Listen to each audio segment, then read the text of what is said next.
Welcome back to Whitt Acres. It's the beginning of August and we're going to take a garden tour. Today we're going to start out in the front garden where we had a big pop of color from the gladiolas. Right behind the big group of volunteer burning bush, we have a lot of color from the gladiolas, as well as some of the zinnias that I plugged in late. They're starting to bloom now, but we have a lot of pinks and whites and reds and yellows here. And these pink ones have been getting huge. Some of them are taller than the other ones, but they actually just from flower bottom to flower top have a really long core. This side of the house gets a little less sun. Oh, hummingbird, hi. Hello, little hummingbird.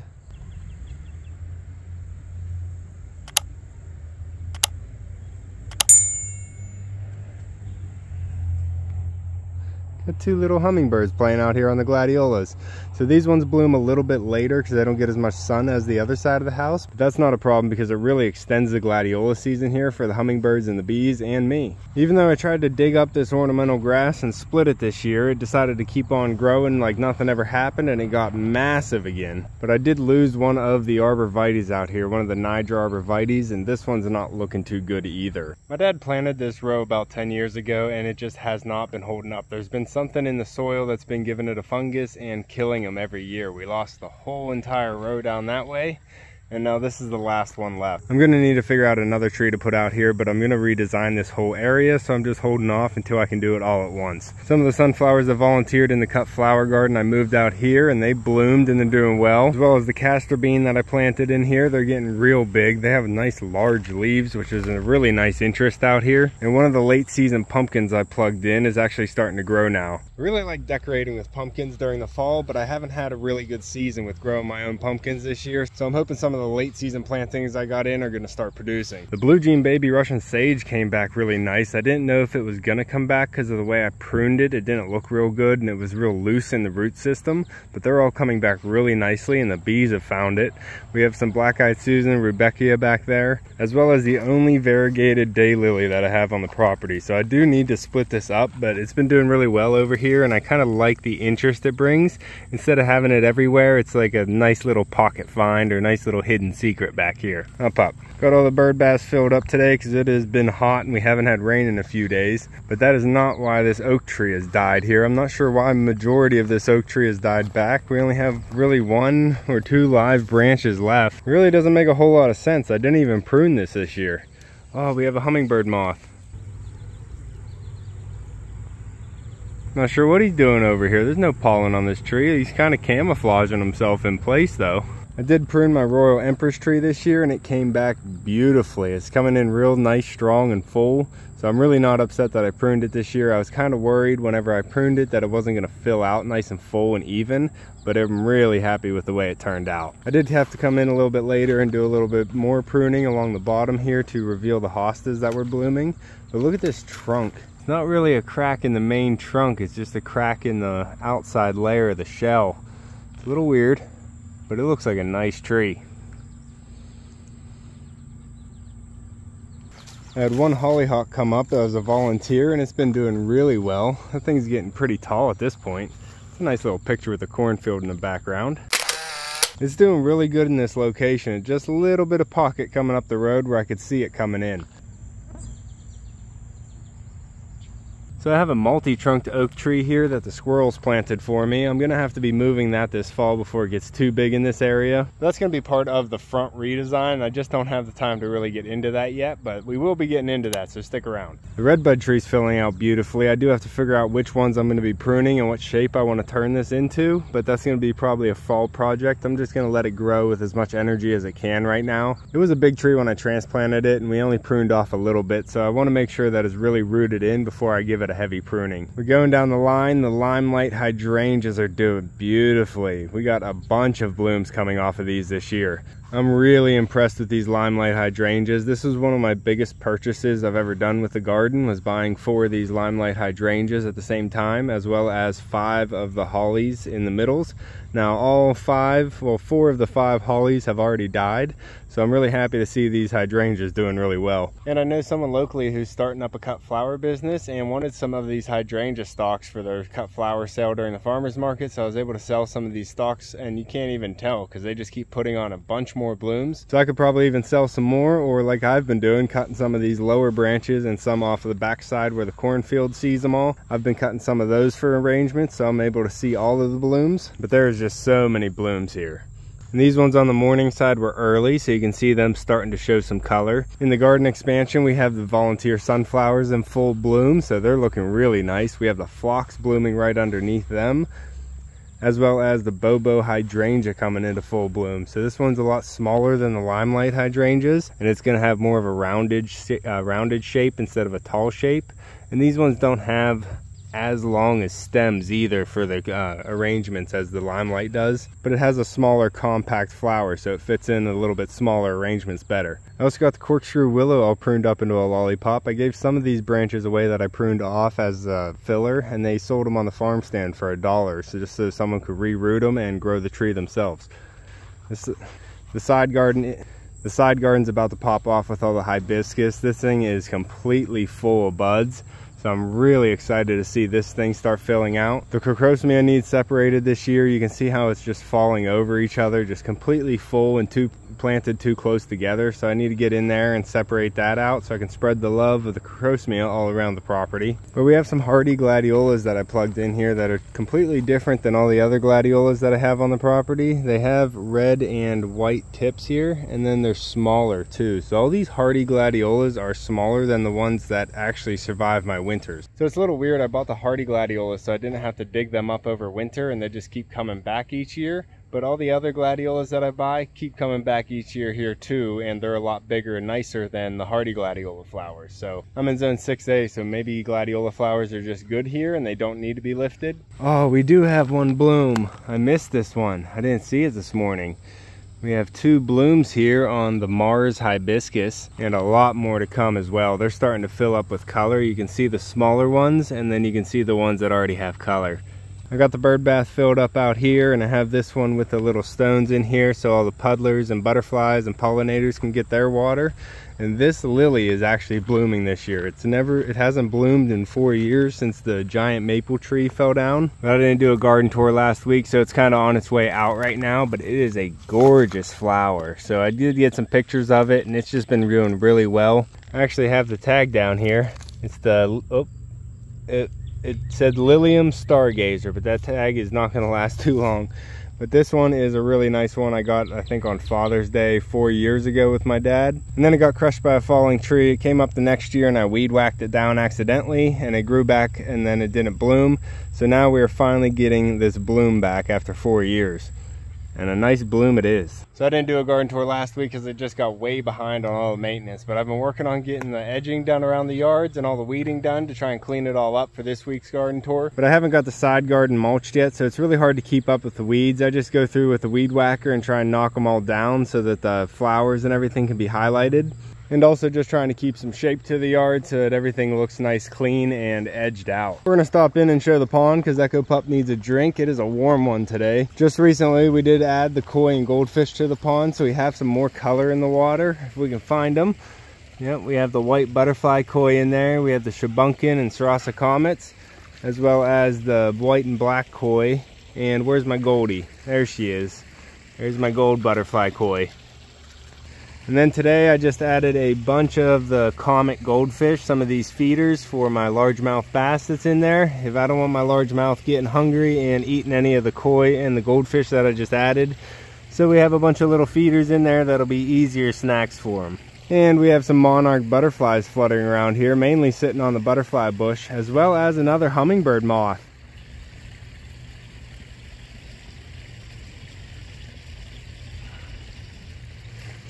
It makes a lot more sense for him to be over here instead of on the oak tree. The volunteer sunflower at the top of the bank is still blooming and looking good, so I'm going to definitely have to bag some of those heads so the goldfinches don't eat all the seeds. We're running on the last bloom from the big red gladiola. I had 50 bloom stalks on this year, which is just amazing. So I really can't wait to see what it does next year. I'm not going to separate that until it looks like it needs separated.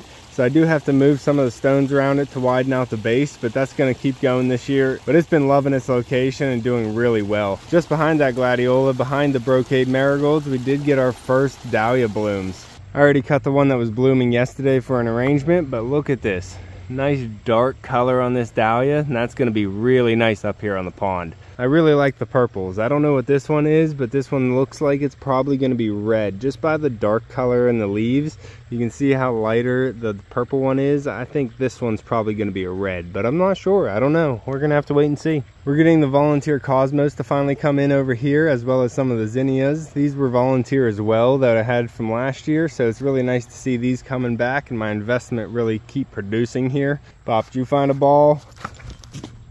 I gotta come all the way to the backside because you can't see it. It's really small. My palm tree is just not doing what I thought it would do. I thought it would do a lot better over here. Maybe I need to water it more often, but I was really hoping for a bigger palm here, a little bit taller than the butterfly bush to fill in this spot. But I should be able to dig that up and keep it alive over winter, so it'll be bigger next year. Look at this volunteer sunflower here right next to the driveway. That's going to be a nice little addition here. All the hostas and the daylilies are done here. We have the sedums on each end of this row that are going to be blooming, but I did have to come through here and prune all the hosta and the lily stalks off. Now we're going to come up to the pergola and check it out. I did do a little bit of work behind the pergola, so we'll get back there, but the firelight hydrangea is looking gorgeous. It is just blooming really long right now, and it's adding a lot of interest with the red and the pinks that's coming through. And I'm not sure why my dark suit hydrangea doesn't do the blooming thing. It has really nice foliage and it has a nice shape and all, but it just doesn't have any bloom stalks. And we have some more gladiolas over here by the pathway. These ones are just finishing up now. And we have some sunflowers that are going to fill the gap right when they finish blooming. These are going to pop on a bunch of color. I have to say, I have been enjoying this pathway. We got the tropical feel with the elephant ear and then the different foliage here. And then you get the nice waft of fragrance off of this pink Asiatic lily. I have to smell it every time I walk by here. I was back behind here working on the hanger bed and I could get a whiff of it every few minutes. Some more of these sunflowers are going to be blooming here soon. A big patch here is actually going to pop off some good color. But yesterday I was working on the hanger bed, getting it all mulched out. Me and my dad started it by getting the fabric and the plastic down. But then it started raining, so we just had to tighten up the edges, make sure it didn't blow away. So I came in yesterday with a little bit of time before I started mowing and got it all mulched out here, and it's been looking really nice. And I was hoping to get this done so that I could see it with that sunflower blooming on the hill, and it just really ties the whole area together. Some more castor bean back here. A couple of these are doing really well, and a couple of them aren't getting enough sun. So from what you can tell from the ones out front, they really do a lot better with the more sun that they get. But I still like having the different foliage back here and the leaf pattern. Pathway going out the other side's looking good with the calendula, the pink lily, and the yellow echinacea up there, as well as the silver lace arch, of course. This has been looking good all season long, and I really like the sturdiness of the new structure I put up this year. And it's been able to house some bird nests up in that corner, and two more on this side, double deckers. So I've been really pleased with the archway this year. So we did get something to grow out here. It's some type of squash, but it's not a gourd that was able to climb the trellis. So we're just gonna be feeding that to the pigs. And we do have another squash here growing, but we don't have any fruit on it. The one gourd that we have just doesn't look like it's gonna be doing much. It just doesn't have enough time left. We've been getting nights below 60, and that's been putting a big damper. What? What, puppy? That chipmunk? No, I can't get in there, puppy. It's a chipmunk underneath the block. Yeah, sorry, bud. He's got a good spot. No, he's safe from predators in there, bud. Yep, you can't get him. But it's the beginning of August, and we're already getting temperatures at night below 60 degrees, which I don't like that at all. And the pumpkins and the gourds and the tomatoes, they don't really like that either. So I'm not sure where you're watching this from, but I'm in Western Pennsylvania, and we typically don't get these colder nights until we're into September. So is it just me here, or are you guys having some cold nights too in the beginning of August? Underneath the silver lace vine, we have the Grapeolini crepe myrtle coming in. I didn't know if this was going to survive my winters because it's kind of on the edge, but it just had a slow start. Now it's coming in nicely and blooming profusely. And that just reminded me of another crepe myrtle that I have back here that just kind of gets hidden in the background but it is still growing. It's alive. It died all the way back to the ground, and I'm hoping that doesn't happen every year because I do want this to get bigger. I do have another crepe myrtle out front I got from my dad one Father's Day. I think it's a dynamite crepe myrtle. It's sitting next to a bunch of morning glory that's growing over the vine. It's behind the farm stand, and it died back all the way to the ground this year, but it's coming back really nice as well, and it's starting to put on some flower buds. It's actually in a pretty nice setting behind the farm stand with the sunflower blooming and the daylilies and the morning glory growing all around it. Poppy,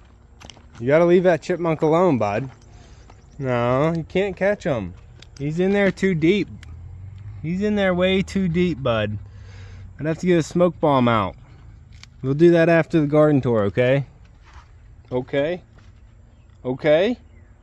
And a project I'm going to be starting tomorrow is this big pile of river pebble that we just got dropped off for the pond. That's going to be going all around the pond to dress up the edges and the walkways and in between all the cracks and crevices. So that's going to be a big job I'm going to be starting here soon. And if you hear some dirt bike noises, that's my neighbor. Some people like to hear the bird songs and nature sounds, and others don't. Time for another drink, puppy? Yeah, it's a hot one.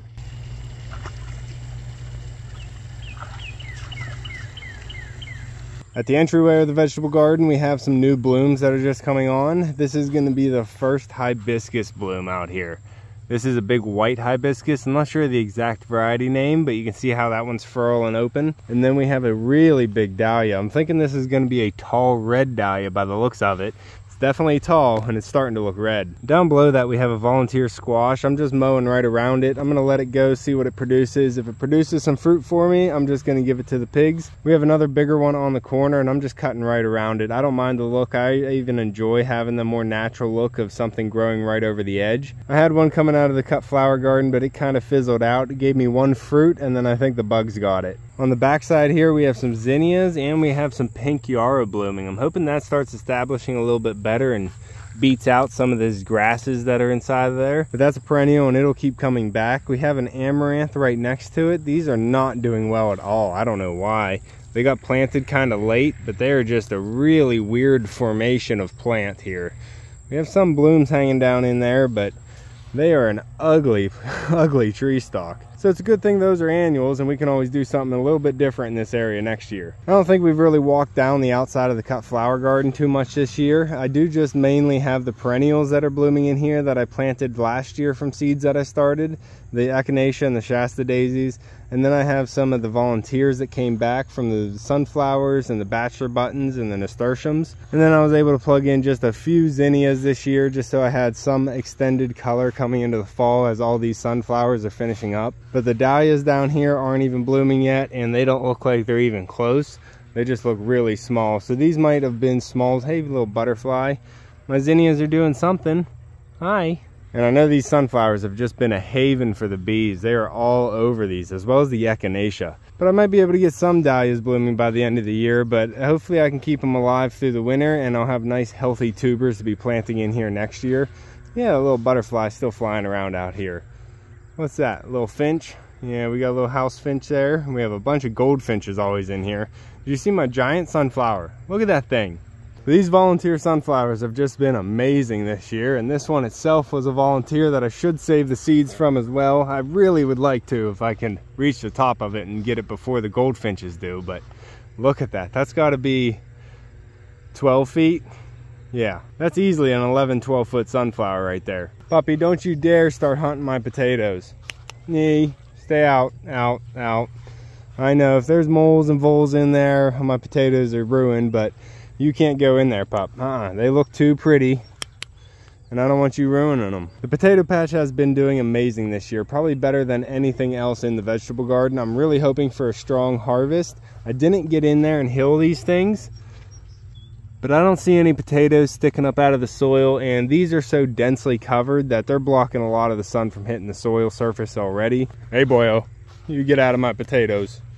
Yeah, back it on out of there, pup. So they're blooming right now, so we could be reaching in there in probably another week for some baby potatoes, but once the foliage dies back, then they'll be ready for the full harvest. In the first bed here, I do have a little cucumber that I started, and yeah, I think it has a small little pickle on here. I'm not sure if this is a pickling cucumber or... it doesn't look like a slicing cucumber, that's for sure. We have another little one starting here, so hopefully we get some type of cucumbers. My neighbor's been giving me some, so I really don't need any. I just want to give food to the pigs. I like giving food to the pigs. They always seem to enjoy it. And then we have some peppers over here, some bell peppers and some banana peppers. I did already get a first flush harvest off of them, and we still have some little ones growing here. So I'm gonna let them go and get bigger, and then we'll get a nice full harvest off of these again. But it wouldn't hurt if I came through and tied these all to the stakes. Hey puppy, is it a hot one, buddy? Yeah, you trying to roll around in the grass.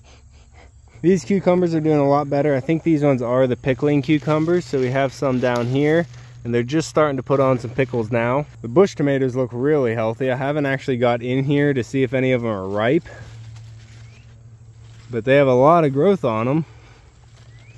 I have tomatoes all over it, but I don't know if any of them, I don't see any of them that are ripe. Hey Marigold. But I have been getting plenty of slicing tomatoes. My mom's the only one eating them, so I really don't need that many tomatoes to keep up with demand. But if I had someone who wanted some fennel, I'd be rich. I have a fennel forest here, and all the flies love it. Look at all these black flies on there. There's a ton of different pollinators on them, but there's a lot of black flies in there for some reason. Not entirely sure, but hopefully it keeps them away from all my other areas and my other plants. I'll be just fine with a fennel sacrifice. I got a really nice onion harvest already. I have them up on the patio drying out. I'm just letting these few last ones in here fill out until their last days. And then we have my giant pumpkin attempt. So I do have 2 pumpkins on right now. My plant's struggling a good bit. I got some split vine that I put some sulfur powder on, trying to keep it from getting any bacterias. But I have a lot of strong secondary growth here, so hopefully I can still get a decent pumpkin out of this plant. We have one down in here that's still growing right now. I'm trying to measure this each day to make sure it's still growing. It just doesn't have the prettiest skin, so I'm not 100% set on this one. So I did pollinate another pumpkin, and that one is over here, and I'm hoping this one starts putting on some size. It looks like it looks like it just put on a little bit of bulbing, some little size from yesterday. So we're going to see over the next few days if this actually took the pollination and will start growing into a pumpkin. I have a few other options over there. Poppy, don't step on anything, boyo. I have a few other pumpkin options on the secondaries over here, but like I said, our nights are starting to get cold, and the pumpkin does not like cold nights. So I don't have many days of good pumpkin growing weather left, so I'm trying to get one set and just get it started. Hopefully I can get something. The pollinator patch out here had another flush of gladiolas. Something that wasn't blooming anywhere else is this color. So I made a nice big arrangement with one of these that was falling down. These ones were getting real heavy and laying over because they got wet from the last rain. Plus they just get really tall and have a lot of flowers on the top. So some of them were starting to lay over, and instead of letting them lay over, I decided to put them in arrangement and bring them up close to the patio. Right in close to the bird bath, we have one of the tiger lilies. This thing is a show. It is just a little secret in here that you don't see anywhere else, and it almost gets completely covered up. It blooms for a short while. Hey little Hummer. Oh, bye Hummer. But it's a really nice, intricate, different plant than everything else. I think if I just sat here long enough, the hummingbirds would come up real close and not even pay any attention to me. I've been watching them zip around to all the gladiolas and all the crocosmia and the other plants. I put a lot of plants out here that attract hummingbirds and butterflies. Oh, the goldfinches are on the sunflowers.